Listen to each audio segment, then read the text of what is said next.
This show is proudly supported by Habitats at Home, Australia's leading PVC reptile enclosure specialist. Check them out on Instagram and Facebook at Habitats at Home, and be sure to visit habitatsathome.com.au if you're in the market for a new PVC reptile enclosure or other reptile accessories. Massive thanks to Tyson over at Habitats at Home.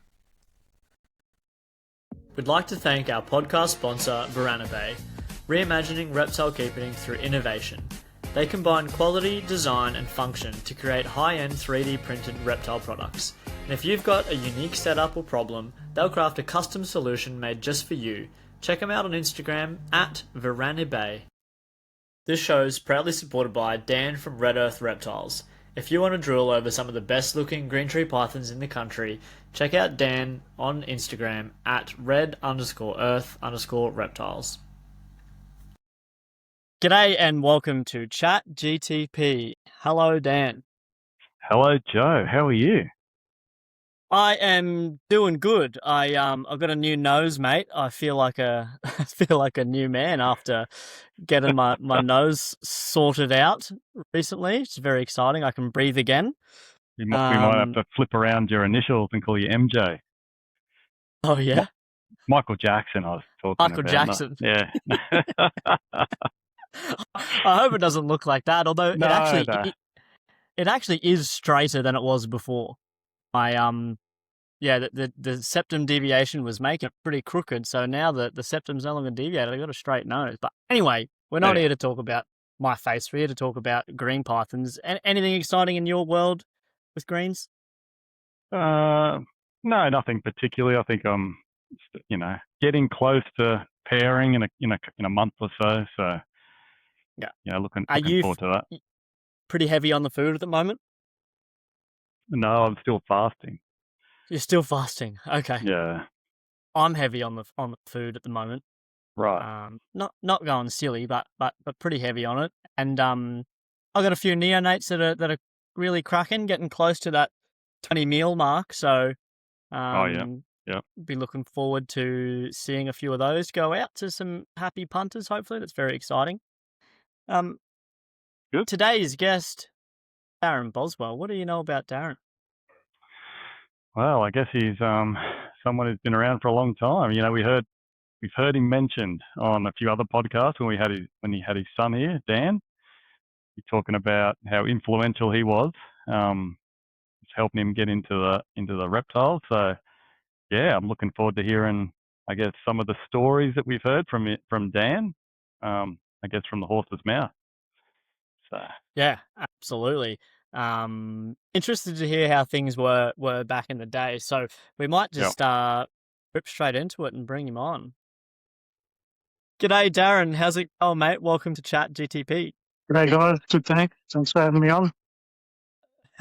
It's our pleasure, absolutely. Now, for anyone who may not be familiar with you, could you just give us a bit of a rundown on your history with reptiles, please? Yeah, so I'm an expat Englishman. Came out here in 1972 when I was 7 years old with the family, and we were all told that everything in Australia will hunt you down, kill you, bite you, sting you, whatever. And I guess we sort of came out with that mindset, and certainly where we lived, we were in mum and dad built a house in an area about 40 minutes out of Adelaide. Lots of free land around it, and not too far away is just the countryside, and that's what we thought. We better be careful we don't stray from the footpath because we'll get bitten by something. So one day I was out playing in the backyard, and I saw this scaly head come up out of the grass and bite a flower, and I was convinced it was a snake, and I was just absolutely scared out of my wits. Banging on the back door in tears, nose running, Mum, there's a snake. And, there was an Australian couple lived behind us, and he must have been out in the backyard, and he heard all the commotion, and he sort of stuck his head over the fence, and he said, "Look, do you want me to come and have a look?" And we were like, yeah. So he came around and bent down, picks up a shingleback out of the grass, and I've never seen anything like it. I was right into my insects and stuff and knew a bit about insects, but at that stage nothing about reptiles, especially reptiles in Australia. We had flow worms and things like that in the UK, which are of the type of necklace lizards that you get in the UK. And he brought it over and had it on his hands, and I touched it, and that was it. It just sparked something, From then on, I was out with my mates at least every second or third Saturday, flipping a tin and going through old building sites, or collecting blue tongues and all sorts of stuff. Never saw any snakes around there, but there was always plenty of lizards. And the thing is, even my primary school backed onto a big vineyard, and whenever they were harvesting or doing anything in a vineyard, the fence would be full of bearded dragons, because the bearded dragons that had made their home in there, quite friable soil, they'd lay their eggs in the soil, and we'd often see babies hatch when they hatch. It scared them all, and they were all clinging to the fence. And at the time, I thought it was great, but really, what I was witnessing was all these animals being displaced by suburbia. Didn't think about that then. No, that's not something that crosses the mind of a youngster, but how fantastic to come across a shingleback, like just such a unique and fascinating creature from the start. Yeah. I mean, I imagine if it had been a big old eastern brown snake or something, that could have been a different experience. That honestly, that could have changed your life trajectory if it was a big texty or something. Well, it would have, because most likely the neighbour would have put a shovel through it, and that would have been it. And then he would have told me the story that he just saved my life. Yeah. But from then on, absolutely, going out, herping and catching lizards. I never used to keep anything long term. I used to basically let them roam free in the yard, because our yard was pretty well sealed off. And I'd keep them for a few days. We'd cut up fruit, feed them, and whatever, and send them back off into the bush with a full belly, sort of thing. I never actually kept lizards in a cage at that stage. I did have a turtle. The mother dad got me a little baby Murray River turtle, but of course that very quickly outgrew its tank, and that ended up going to somebody that had a big fish pond to spend the rest of his life. I think it's one of the great things about growing up in Australia. For me too. I think I was a kid in the 80s, so it was like that was just normal. You just run around and spent so much time and looking for things, and it was like it was just part of the normal thing to do as a boy. It was, Well, it felt like that. My wife says I'm a freak, but we were cutting streets where we had a creek, and that's where we were, Yeah, that's right. It was like that. It was like that in the 90s too, fellas. Gosh, intergenerational. Yeah. I just were you born in the 90s, Joe? I didn't think you were born in the 90s. No. I was born in the 90s. I think we got this on. We got this going on. What's this? We got this joke going, haven't we? Yeah, I'm in my 30s, mate. I'm getting on now. Oh gosh. Anyway, so when did the keeping sort of begin? Well, first snake, that was a bit of a story, because that was an eastern brown. We had a spot up in the foothills not far away, and we had this really good spot where there was a lot of tawny dragons and stuff, and we just happened to flip a rock, and of course about a 3-foot brown snake came out from underneath it, and my friend that was with me said, "Leave it alone," and of course I couldn't, had to catch it, and because I had that spare tank sitting in the shed, I brought it home and didn't tell the parents, obviously, and kept it for a week or so, and I was talking about it at school, and one of the kids at school said he wanted to buy it off me, and so I said, right. So I sold it to him for like $2.50, and took it to school to show him how to handle it and how to get it in and out of the bag and stuff. And in the process of doing that, you could have bought a car for $2.50 back then. Yeah, you probably could. Yeah. And in the process of doing that, it managed to get me right on the index finger. And no. I was concerned, obviously, but I really didn't know a lot about the venom and envenomations and symptoms and things like that. I'd never heard of a thing called a dry bite, so I was convinced that it had actually envenomated me. And I sort of raced down and washed my finger off, and I was more panicking than anything. And then I squeezed my finger and I saw the 2 little spots of blood. Just thought, oh no. But ironically, you got to remember, by this stage I'm about 12, right? I was more scared of being caught with a snake at school than I was the fact of it. than the bite. Yeah. So it was still in the bag, in my school bag under the desk, when the school nurse was frantically going class to class, banging on the door, because the story had obviously got out by the bush grapevine, trying to find out if it was true, and if so, who it was. And by that stage, I was starting to feel some symptoms, so I owned up. And it was back in the days of the tourniquet. And there was no tourniquet put on at that stage, though. I got whisked to hospital. The snake I had to put into a rubbish bin and plant the lid on so they could send it to the museum to get formally identified, because polyvalent antivenom wasn't a thing then, and they weren't going to trust 12-year-old Darren to properly identify the snake. So that was pretty bad. I was, the doctors afterwards said that I had enough venom in me to kill a few adults. So I was lucky to pull through that. I had a couple of ampoules of anti-venom and in the hospital for about 5 days. Wow. But yeah, given the lack of first aid, I was very lucky. No damage to your fingers? Sorry?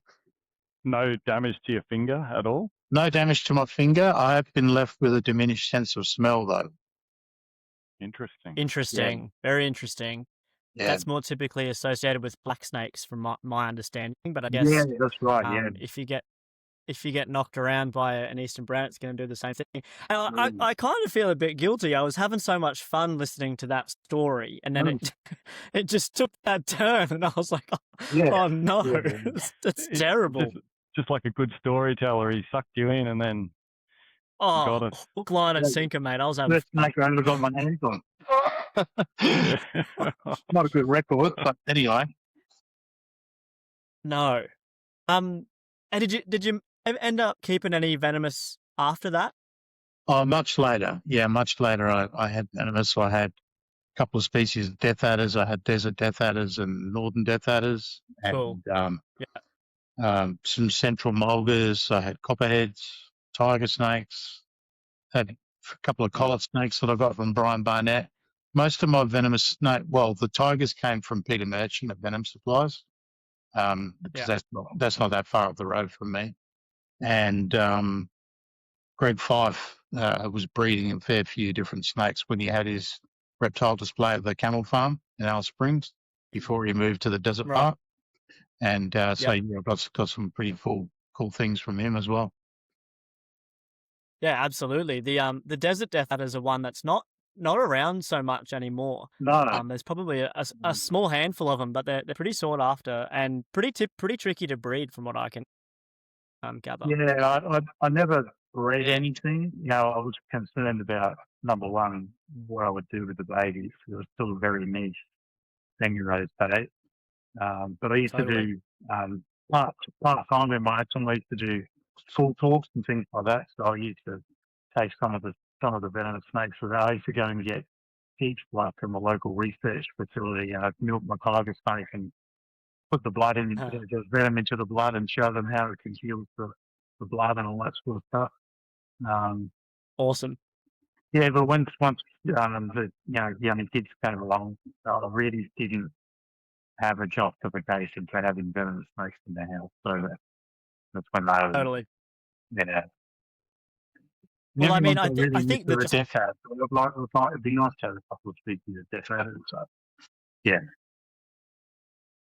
Oh, I agree. I was just going to say, I think too long now. They'll probably be too dangerous. I was just going to say before, I think pretty much the only justification for having any of the snakes that we do is because we want. Yeah. And I think having children often probably would override the want for snakes that can knock you off the perch pretty rapidly. But so venomous snakes were literally the very beginning of your reptile keeping journey. And then you've obviously kept a stack of pythons and other things in the past too. Yeah. Yeah, so pythons was, I got my first pythons I used to be in the Air Force, so I got posted from Adelaide up to Darwin. And just before I went, I used to go and see Joe Bredwell, old Joe, at Renmark. He spent a lot of time there. He used to let me help go in his big python cave and help him feed all his big pythons with rabbits and stuff. And Huh. I always said, like, if I was going to get a snake, I'd get it from him. They'd just opened up their park in Cardwell at the time, and he had some baby coastals and some baby water pythons. So I bought a water python and a baby coastal off him. And the coastal came in one of those little, those sort of flavoured coffees you get in the cardboard tubes with the plastic lid. That's what he gave it to me in. Yeah, awesome. It was just coiled up in the bottom of that, and so I took those two snakes up to Darwin with me. In fact, when I got up there, I thought, I better arrange for a permit because I've got these things legally, and had a permit down here. And I went to the Conservation Commission, as it was called then, and said, look, I'll just come up here under the Air Force. I've got these two snakes, so I wanted to organise a permit. And they said, oh, we don't have permits.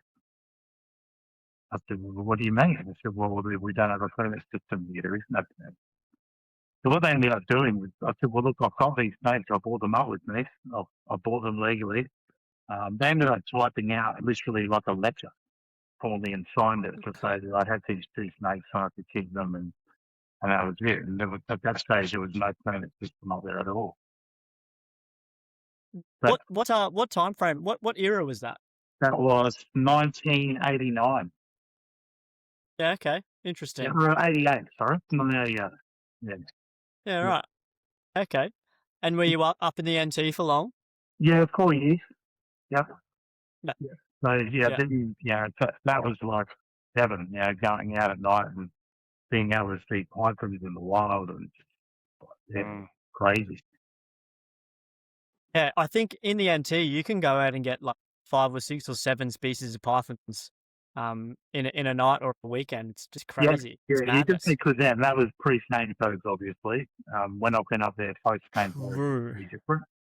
Especially on Not the so much, yeah. front.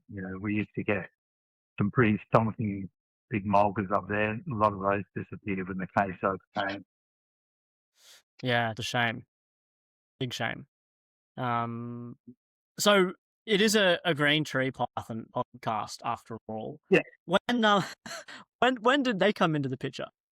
Okay, so quite a few years of TV. I was slowly big into jungles through the mid to late 90s.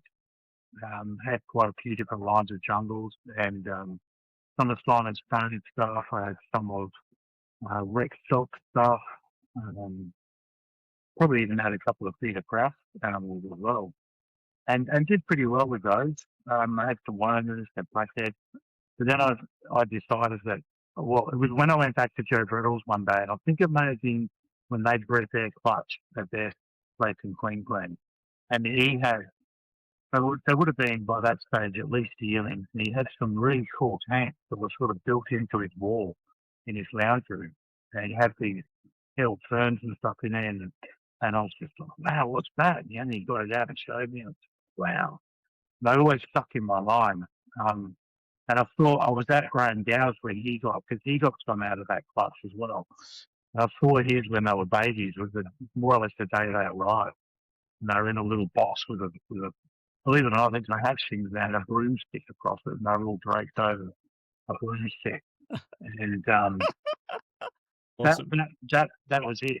So when I was starting to hear from people I knew over east that people were starting to breed them, and I think Adrian had advertised the clutch that he had, and I frantically sold off everything I had to get the money together to get a pair of those snakes. And, it was a similar story to you, Dan, flying over to Sydney, he wouldn't freight them, flying over the cargo tanks with full of cash, and he picked me up at the airport, and we went down to Botany, and he had them all in the back seat, and I looked through them all and picked it up to the best that my inexperienced eyes could try and pick out a pair. But I think I really just picked a pair out based on how many feet they'd had, and then lodged them with Australian Air Express and flew back the same day. And it turned out when they grew up that they were a pair. Nice. So, big fluke.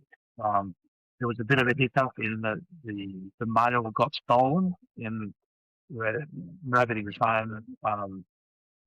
And my ex-wife came home from shopping, and she could hear someone bouncing off the walls at the back of that house, and whoever it was got out and got over the fence into his car and took off, and it happened to be the male that he managed to get. I guess if he'd been there longer, he would have got both of them, but Tim Medford was kind enough to sell me about a 9-month-old male, so they just delayed me a bit. I raised him up and then paired him with the original Fenny male, and that was my first successful breeding. I think she laid about 20 eggs and 19. Holy shit! Yeah. Oh, just that's There was hell of an introduction. When they hatched. 2005, and October, November 2005 when they hatched. Yeah, and it would have been big bucks back then, I imagine. Are you willing to give us a ballpark? They'd actually gone up. So the two original babies were 5K each, and they'd actually gone up to 7.5. And I don't know if that's because there was people weren't releasing them to the market, or there wasn't that many people breeding them. I guess it wasn't back then. There was only a fairly core group. And what had happened when we got the male, my father-in-law had actually chipped in to get that. And so I decided I'd sell 5 for the babies. That by this stage they're about 8 months old. And I thought I'll sell 5, and then that I could give him a good chunk of that money. We used our half to put a swimming pool out in the backyard, and he got his half, and then he was happy at least he got something back, because that's I don't know if it was triggered by me advertising them or not, but it was only probably a couple of months, if that, after that while I was at work, we had an armed home invasion on the house, and the rest of the animals all got stolen by an armed assailant. That's nuts. That's nuts. Just wild, just crazy. And from what we heard from Dan on the Trap Talk podcast, nothing ever came from it. No one was caught. No leads. You can imagine, what it does to you. I mean, they saw my dream, totally. And I'd bred them, and I'd raised them to that age. And, they were going to be my founder stock. They were going to form the basis of a pretty good collection. And there was, the other thing is we just moved into a new house in a new suburb. We weren't in any of the street directories. There was a few people that I call close friends that had been around that knew that I had them. But all I could put it down to was advertising those 5 animals on the Herb Trader. And the fact that, we've got this ridiculous situation where if you want to buy a snake from someone, they have to give you their full name, address, everything. I campaigned quite hard against that after that. And certainly the authorities down here said, look, it's not a problem. Any transaction you do in the future, just quote your permit number. I don't know why we can't do that. Why can't we just quote our permit number? Because they've got all our details, Agree entirely. Yeah. I there's a few people that I know as well. I think Dan, you might do it as well. Just refuse to put your address in. Like, at least in the Queensland system, you're meant to put it in, but I think you can click through it without putting the specific address because it is so risky. I've heard of a few other green python collections being just entirely stolen as well. So it's pretty scary stuff. This was the perpetrator was not a snake person. He knew what he was doing. He was hired for the job by somebody else. So those snakes, I would say, probably got laundered into another person's collection. It's the most likely scenario. The police thought maybe they were smuggled overseas. I said, no, it doesn't make sense. They're worth more here. So they were struggling to comprehend the amount of money that they were worth. They accused me at one stage of maybe I staged it for insurance. I did a lot of investigation myself. I knew a lot of people over on the East Coast, and there was a lot of people keeping their eyes open for me. And my background is security and policing in the military, and I gave a lot of information to Task Force Raptor, and I knew the person that I most suspected was behind it because the style of the robbery fitted his MO. He's just been put away for 8 years for smuggling again. So that shows you who it was. We don't have to name names. We do not have to name names there. I'm convinced that was the person who was behind it. But that just, well, you can imagine it was devastating, but it just completely turned me off of the whole reptile hobby completely. And I stepped away from it completely for about 9 years, 9.5 years. Yeah. And I'll tell you who's responsible for getting me back into it. It was John Weigel. So I knew John. Oh, yeah. A friend of mine here, Tim, who was Tim Nice. He was the curator at Venom Supplies, and he went across to work for John to run the Venom program there. And through that, through a few visits, I got to know John. And John actually rang me. He said, "Look, Darren, we don't want to lose you to the hobby. So, when you're ready, there's a pair of rough scale pythons here with your name on it." And that really blew me away because he was selling them for quite big money then. They were into that 12 grand a pair, something like that. And I eventually took him up on that. And true to his word, he sent me over a pair of hatchling luffies, and that got me back into the hobby after all that time. What an amazing gesture! That's incredible. Yeah. There's some pretty cool cats in this industry or hobby or whatever you want to call it. Yeah, and Very that's cool. and that's kind of, I guess, gave me that feeling. I guess that there is good people out there as well. But I think there still can be a bit of jealousy and stuff that goes on, particularly with more valuable animals. But on the whole, there's a lot of good people out there for sure.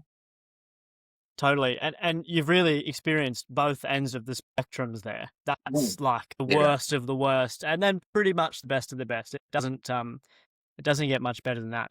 That's incredible. Yeah. And obviously, not to keep talking about it, but that's it would be an obscene amount of money back then too, to lose all those animals like that. And it's such a terrible way too. It was about 140K worth of animals. That market price. So, he got away with more than you would get away at the time from robbing a bank. Totally. They don't have that much cash to you at the teller. Yeah. And, the police carried on as if someone had stolen a dog out of my backyard. Yeah, it's a tough thing because it's hard to convey exactly what these animals are worth. And dollar signs aside, green pythons in particular are pretty much irreplaceable. Most of them. Well, that's it. The time put in. It's not like you could go out and get more, Yeah. Totally, yeah. If someone was to hand you $140,000 as replacement, you probably wouldn't want it. You'd probably prefer the animals most times. I feel. Yeah. Like I used to call the detectives every year on the knocker. I'd call them and so what's happening, and they'd just say, "Look, this is a major indictable offence. They don't go away. The file stays there." And it's like, well, that's great, but never saw any progress. So. Madness. So after the roughies, what came next? And what was the time frame there? What year were we looking at when you got those roughies? That happened with the roughies. That would have been Yeah. for 2012, something like that. Okay. 2011. Yep. Yeah. And they were great snakes, but yeah, the good friend of mine over east, he was looking for some, and he had a pair of pure biacs that were about, I think at the time, about 6 months old. And he said, "Look, Darren, I really want roughies. Do you want to swap?" I said, "Yeah, all right, we'll do that." Yeah, sure. Yeah. Let me think about it. Possibly one of the better decisions I ever made. So yeah, that was really good. And yeah, raised those up. But I had them in one of those, the big glass URS ball enclosures. I had all the back and the sides were framed out, and I had partial cover on the top. The female, she could have I managed to get them to breed, even though they were cohabs in that enclosure. She gave me a clutch of slugs, pretty much. And then I just kind of lost the interest again, and I've got some good offers for them, so I sold them, and that's the one. The male went to Dan Miller, and the female went to Andrew Rollins. So that's where Okay. those went. And they were both quite high yellow BX as well. Both of them, I think the male would have been around 50-50, and the female was probably more yellow than green. At 4 Very years cool. old, 4.5 years old. Yeah. Yeah. And Daniel reminds me all the time. He says, "It's all been that shit as well."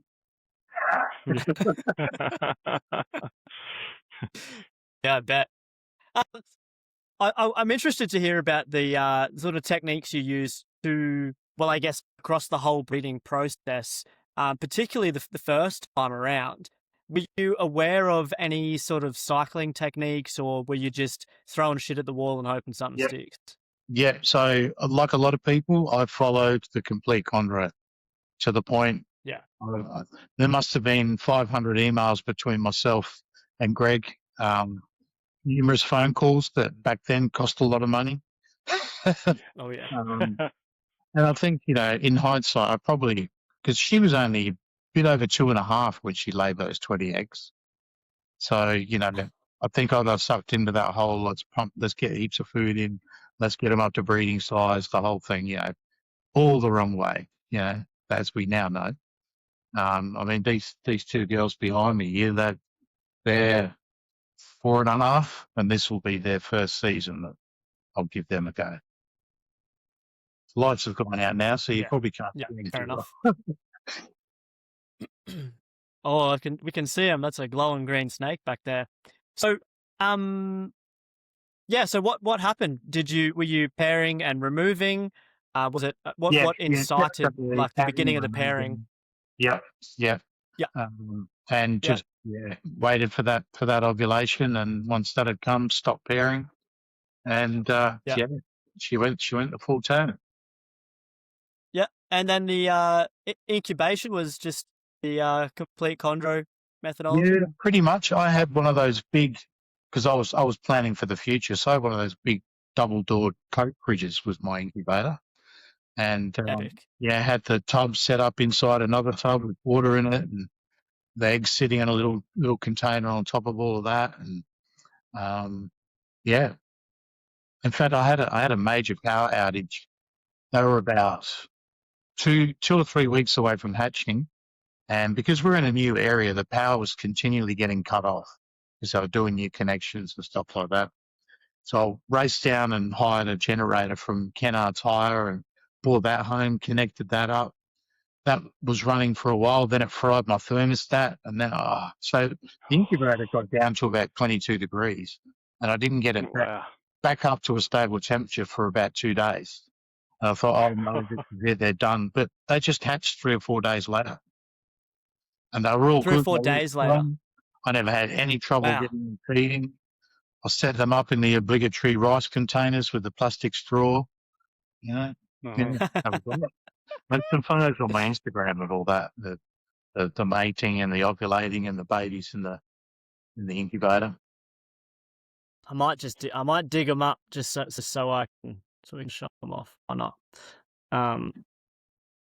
Yeah, that's fantastic. That's awesome. Yeah.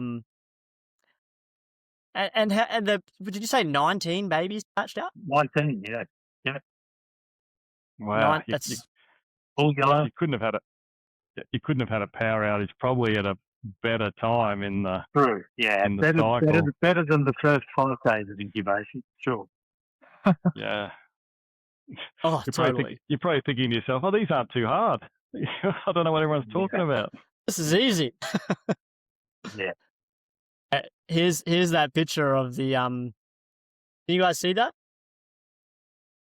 I can't. No, not Oh, yet. hang on. Oh, sorry. But now, So Yep.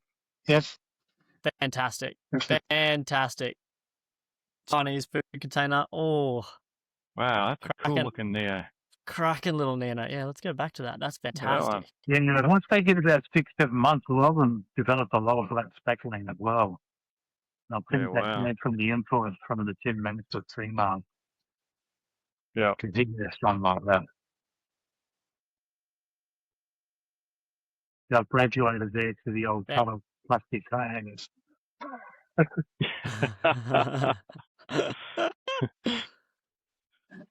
Oh, that's great. Yeah, yeah. I might have seen McDonald's straws. Make it a bit I mean, the straws aren't a bad thickness. It's pretty good. Yeah, that's Anyway. a of making that.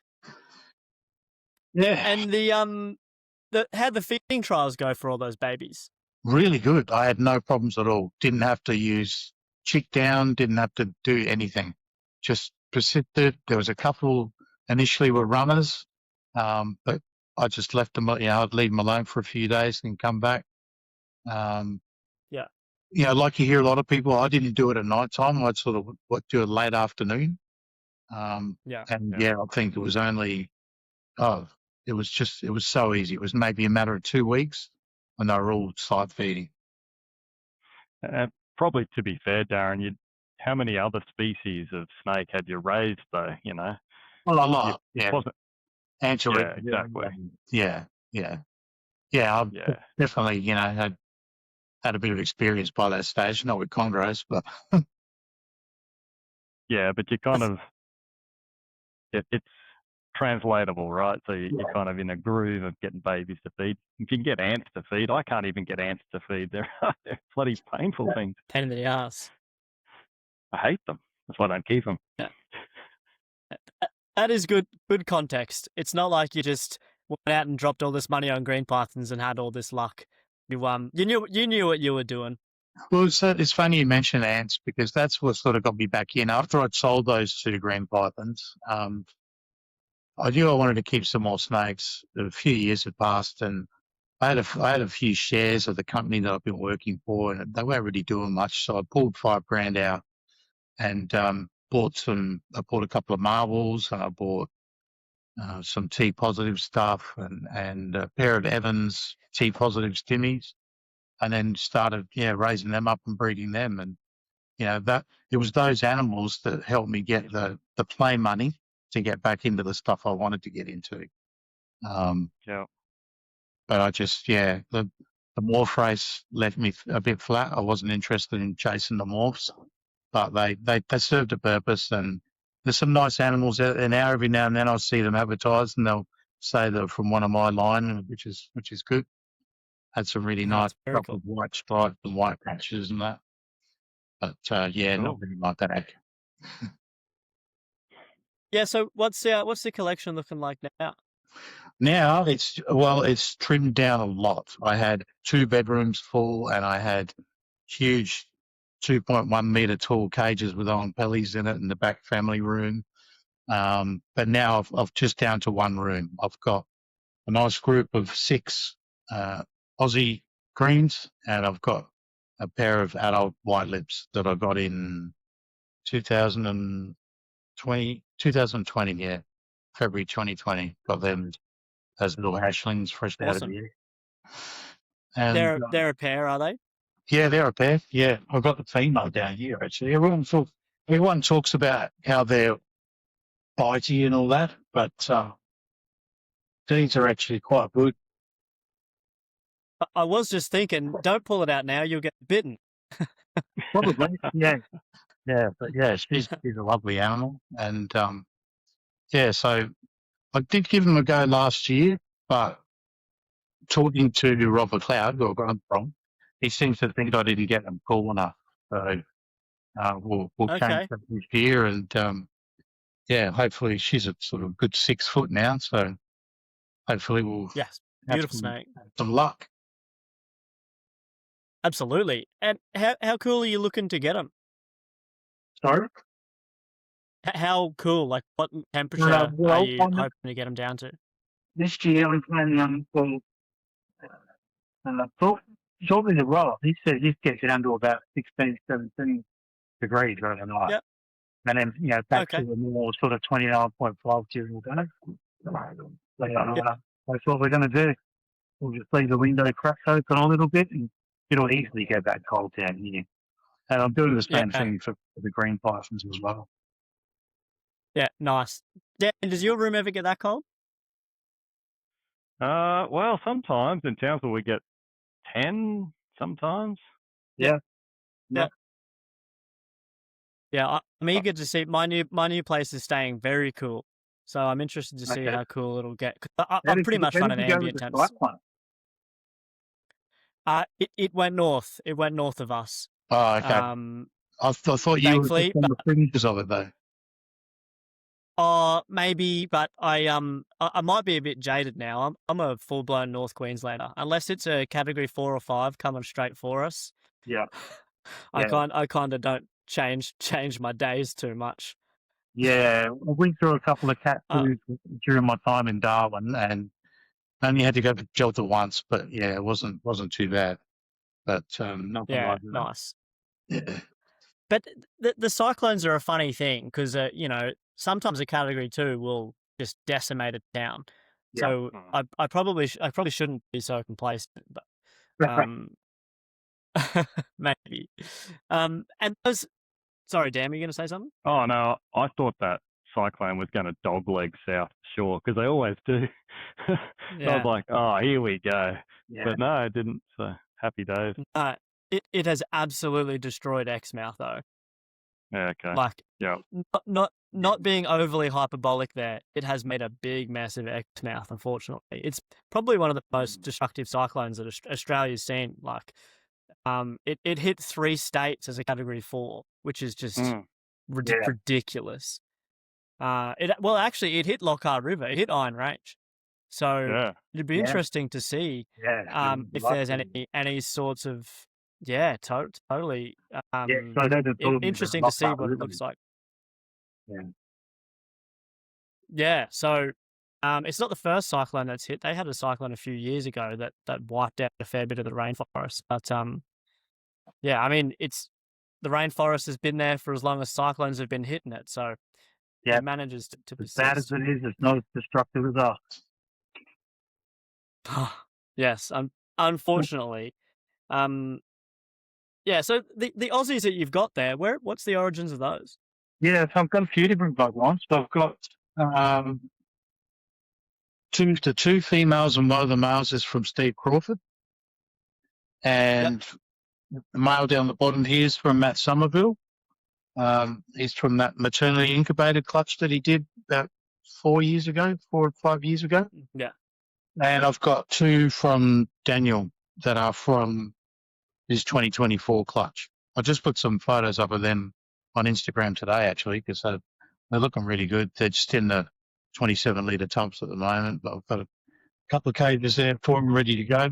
And as soon as they're big enough, I'll move them into those. So yeah, that's nice. And you're planning to do some pairings this year? Yeah. I'll do 2 pairings this year. I'll do the Matt Somerville male with the female above him, and the 2 Crawford animals together as well. Which I think his animals originally came from Russell Grant. I think he got his from Joe Ball. So yeah, obviously Daniel's to Russell Grant, Ryan Adams. Yeah. And will you do anything super different now compared to how you did it in the past? Yeah, I feed them a whole lot less. Okay. And I've most of the year I've fed them adult mice. Like I've just the last probably 3 to 4 months I've been giving the females small wiener rats. Yeah, they're which what would they be gram wise? Maybe 55 or 70 grams, something like that. Yeah. And how often are you giving it? About every 10 days or so, but I won't. I'll do 2 feeds. If I don't see the defecation, I'll hold off until I see the defecation, and then I'll feed. So sometimes it might be 3 or 4 weeks. Again, not a lot of people, I don't really have a schedule. The only schedule is, I think, probably they're all going to get fed in the next couple of days, and they'll probably be their last feed before I start in May, start turning the nighttime temps down. So I'll give them a full away for energy out. Maybe see the latest in April, go to latest. Yeah. And then so no feeding over the cooler months whilst pairing? No. I've never done that, regardless of the species. I've never fed during pairing. Interesting. Everyone does it differently, hey? Yeah. Everyone does things differently. It's fascinating to do things differently and often get the same results. It's very cool. Dan, you feed and pair? You're completely different with what you do, aren't you, Dan? Yeah. But gosh, I'm getting more worried about it. Well, no, the thing is, if you've been doing that for a while, that's their rhythm. I think That's exactly right. Rhythms, Yeah, and I think because of our temperatures too, it stays so warm for so long. So Yeah. I find if I cut food off, I need to really, I think, while the summer's coming up, really feed them up and get some weight on them, and then I sort of starve them off a bit, and then kick them over, start pairing, and seems to work. But I think I probably feed too heavy. I think that might be something I'll evolve over time. Yeah, I mean, alone we've had it before. The females don't move around that much. I'll often spot the perches over, but she's on the lower perch. So at least you'll have to move around a bit. Yeah, stuff like that. Nothing worse than when you're getting out. I've seen them in collections back in the day. You go in and half of them have got last third of their body hanging down with a great big pole in front of the glacier. Yeah, and they got all the wrinkles on them, and they just look terrible. Yeah. Mine don't look like that, thank goodness. But yeah, I think I just get impatient. I just want to breed them. So, but I'm still averaging about 5 years old for my females. No. But which I think is okay. And what's your feeding? I've played with different aging. I had these animals I've made them 1,100 tall by 500 by 500 enclosures originally, and I've done twag crop background and put all natural vines in there, and so they had that rule. They had to come down. Had a couple of fake monstera leaves over the top branches when they curl up under them during the day, and then they come down. Yep. And I was heating those from above with a sort of radiant heat globes that you get that don't emit much light. Yep. And I really struggled to keep the humidity even with daily misting, even reading the coconut substrate. And I had a thermostat malfunction, and I walked into the room. I'm one of these people that will walk into the room 10 times a day. And I noticed that the snakes that will move down to the bottom during the day, what's going on here? And then I looked up at them, and they were all glowing red. The thermostat had just cooked. I was like, no, not too risky. I'm not doing that. So I changed it all. But now I've got those 3x2 TDC, the small German animals that Daniel uses as well. If he's getting some, we'll get them together so we save a bit on the transport. And much simpler, much safer. I just use the 40-watt one. They manage the temps no problem. It's not a big room. It gets done in the morning on the I'm just sort of thinking Dylan Band or have Dylan Slow. And I've got a few humidifiers that I can use in the cooler part of the year, but down here, everybody has exactly the direction that you need. So some has gone, and the rooms are 72% anyway, just from using that. Yeah, I was going to ask you about humidity. I know in South Australia it's hard work. Yeah, Andy, it's going to be about 30%. I guess lower than month.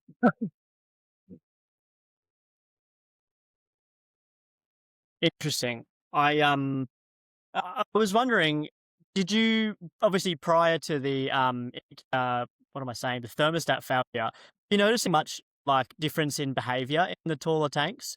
Because I'm currently, I don't know, I want to try to figure out something better than a 3x2, but in terms of prioritizing the animal's health, and I think because, as Dan mentioned, we've got very stable temperatures up here, I can sort of play with enclosure size pretty freely and not worry too much about humidity and temperature. So, how did the behaviour in the taller tanks?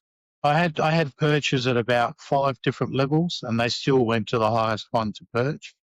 Generally favoured the one that had the leaf over it, so they had that feeling of security. So, especially being smaller, they were smaller when they were in those cages. They did come down quite low at night to hunt. So there was that sort of, as they grew, all they had to really do was sort of stretch their body out. So, yeah, no, I didn't particularly see anything that different. Yeah. Yeah, the males here are very lucky. The Matt Somerville one at night time, he'll even go under the substrate, and I'll come in the morning, all the substrate will be all disturbed, and he's all over the place. But yeah, hopefully that translates to he'll be a good breeder. He'll be a good breeder, yeah. He might. It's probably true. So, what sort of substrate are you using, Darren? Sorry? What sort of substrate are you using? I'm using the coconut husk, the critter crumble. Yeah. But I found a gardening website called Dr. Green Thumbs. Quick plug for them. You can get like a big bag of it. It's the big cubes. It's about 12 to 15 millimeter cubes from them. They're about $45 for a big bag of it. I use those for the white lips because they like a deep substrate as well. You'll come in and in the afternoon they've come out of their hide and they'll be mostly buried with their head sticking out of the substrate. Cool. Yeah, wow. But, just use the smaller grade stuff in the green python enclosures. The plants are fake. It's just one big fake ficus in the monsteras, I should say, that just gives some cover over some of the perches. Yeah, nice. I'll come bring myself to put soil and plants in my cages. It almost doesn't feel right, does it? Darren, have you got any words of advice for someone thinking about getting into keeping green tree pythons? Yeah, look, but definitely do it. Definitely do it. But unlike back when I was younger, where we had thankfully we had Greg's book to lean on. There's a lot of people now will criticise that book, and I guess there is some information that's a bit outdated, but it certainly formed the backbone of our keeping in the early days, and a lot of people had success following that. But just the plethora of information that's out there now, the podcasts and different things like that. We often talk about finding a mentor, and that can be hard if you're new into the hobby. I just got a message from a guy today on Instagram, sent me a friend request, and one question: how much for a green tree snake? And it's those initial bits of communication where it can go one way or another, and I sort of went back to him and said, well, look, I've got green tree pythons, not snakes, and they're different things, and just try to get a little bit of education in there. And because I looked at his page and he was all about lizards and monitors, and so he obviously wants to get into that. And it's very easy to just blow people off. But yeah, I think if people can find a mentor and see someone who's having success and doing it the right way, follow it. You've got plenty of time to add your own little nuances and your own little tweaks here and there, but get onto a basic husbandry plan and stick to that, and then talk to as many people as you can.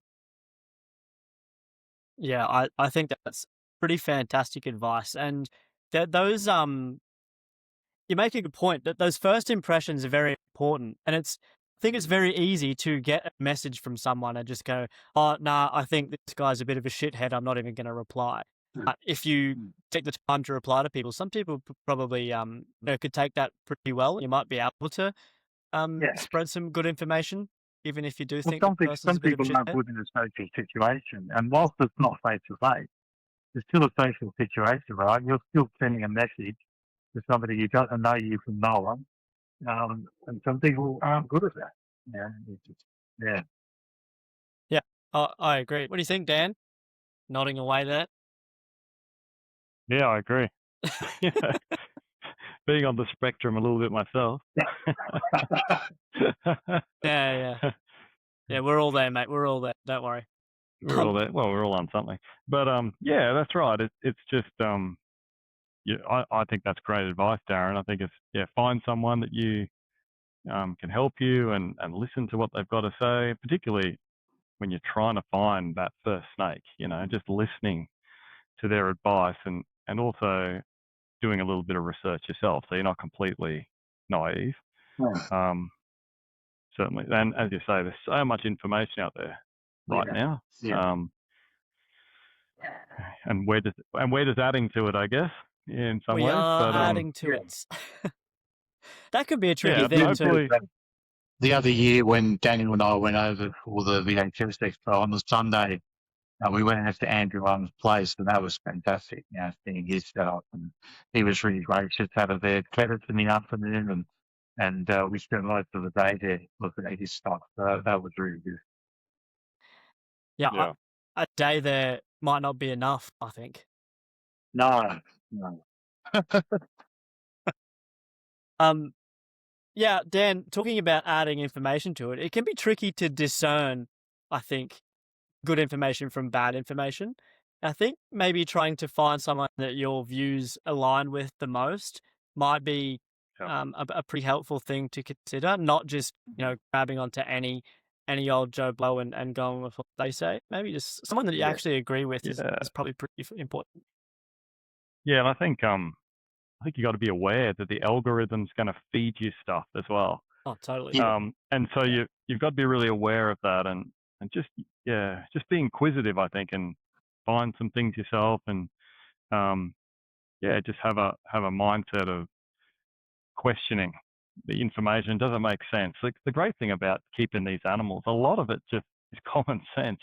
If you're into animals, so it is about observing your animals, seeing what they're doing. Being a diligent keeper. Yeah, you've got to be the type of person that's prepared to be really tuned in. No one's saying that they're super difficult, but you do need to be tuned in. That's right.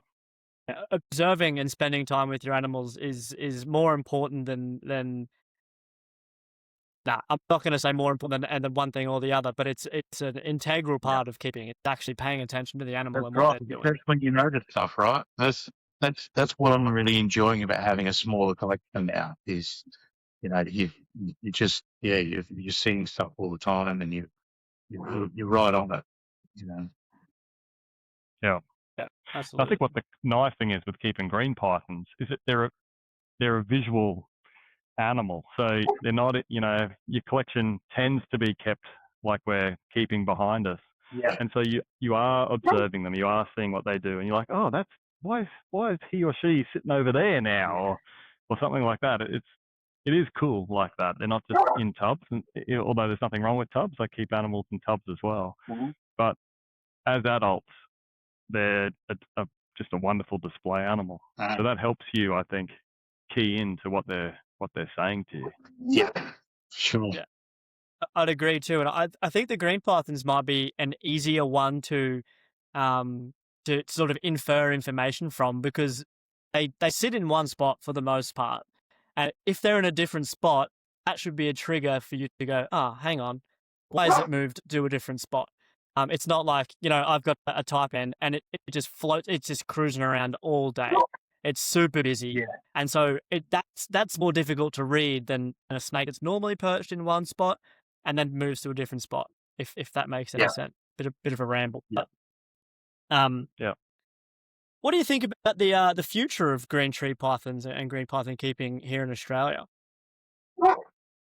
I think it's pretty bright, really. I think that the hobby has grown a fair bit in the last sort of 10 to 15 years for sure.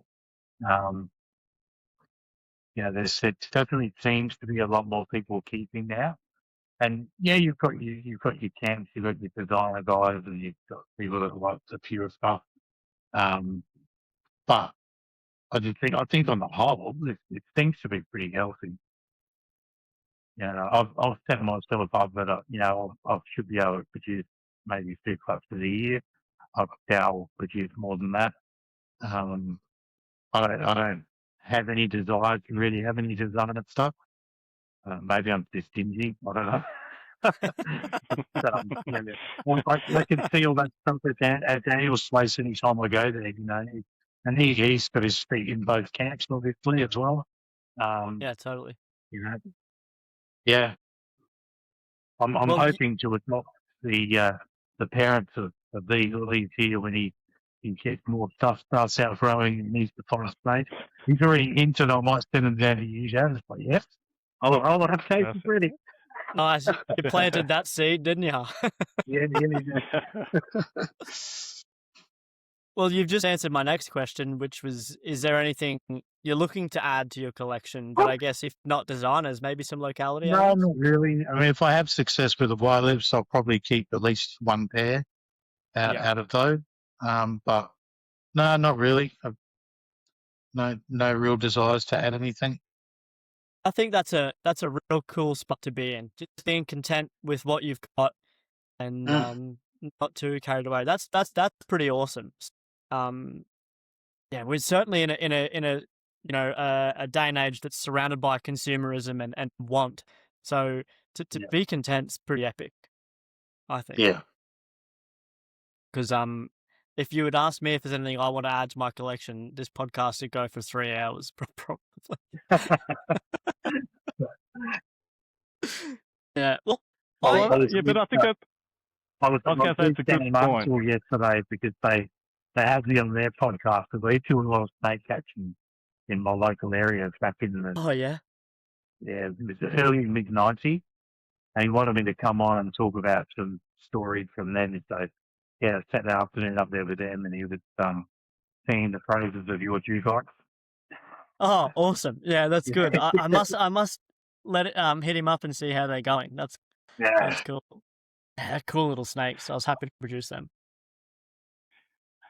I was going to just make the point that it is really important to sort of explore your motivations for why you're keeping animals, and because you're right, Joe. I think things like Instagram and Facebook and I think social media can drive dissatisfaction, particularly with your collection, and particularly now now that it's a global market, global exposure, I guess, and you see the stuff in the States and you do all that.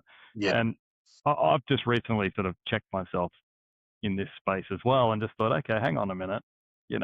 When you're doing this in your shed and you weren't involved in social media at all, the pureness of what you just liked about it, and it comes back to almost that childhood type enjoyment of just keeping the animals for the sake of keeping them and enjoying them for what they are. Yeah. Yeah.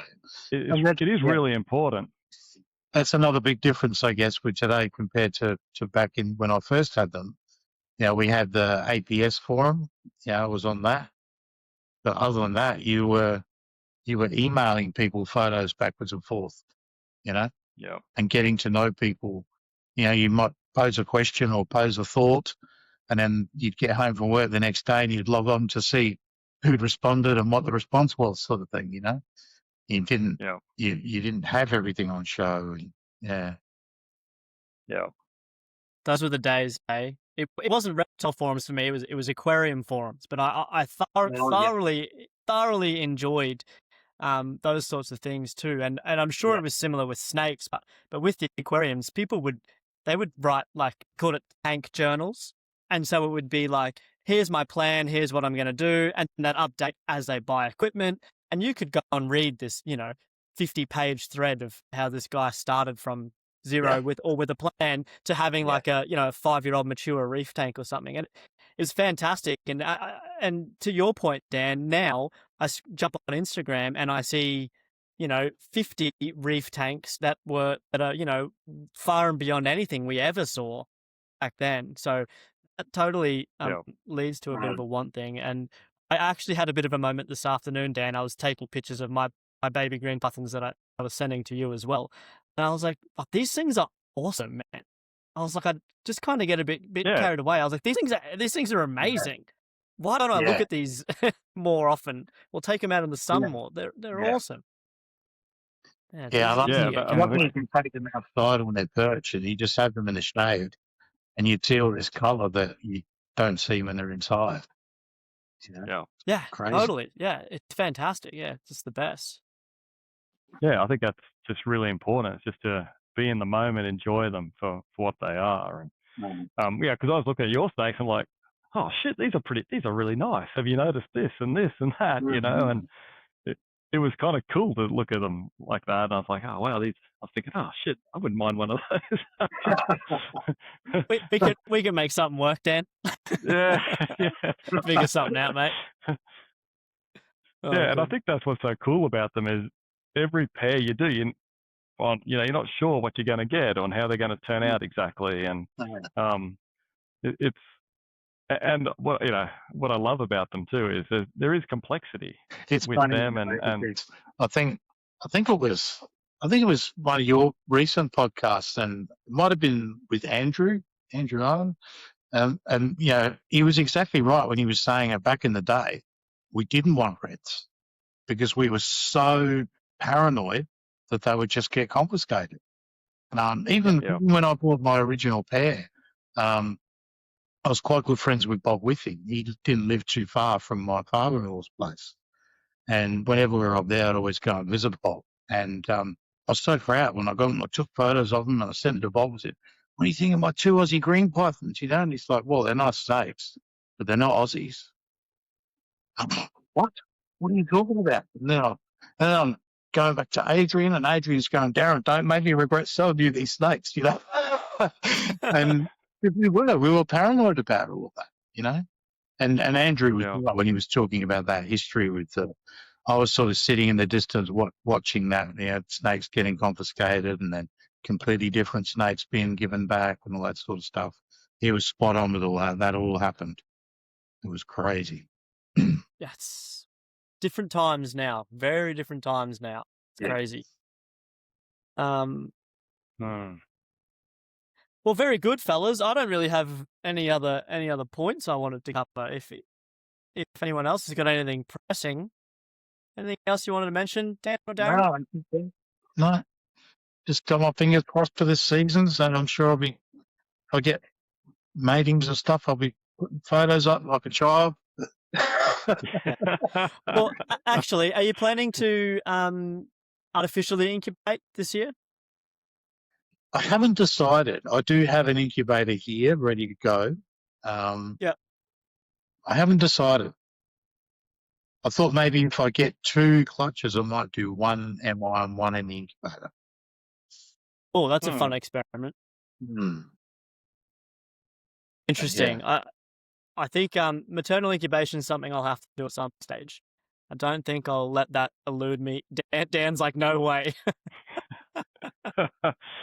Oh, it is interesting because I kept birds as a kid, and you'd never think about artificial incubating birds back then. You just let them do their thing, right? Totally. So it is interesting. But don't the parent people, once they've hatched though, don't they take over and raise the bird? Yeah, they do. Yeah. And I think some of the parrot people even incubate. But Right. I was just sort of reflecting on this, myself. If you just never even thought about doing that, you just let animals do animal things, I guess. Yeah. Well, that's right. What makes us think we can do it better than they've been doing it for hundreds of thousands of years? Yeah.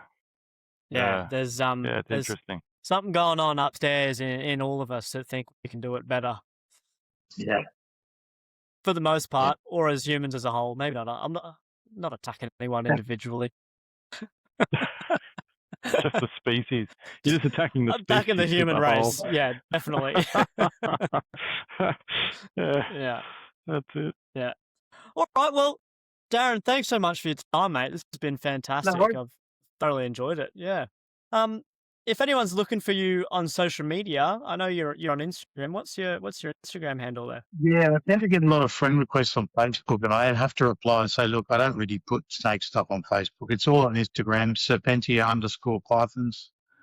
That's where you'll find me. And so g'day, and always happy.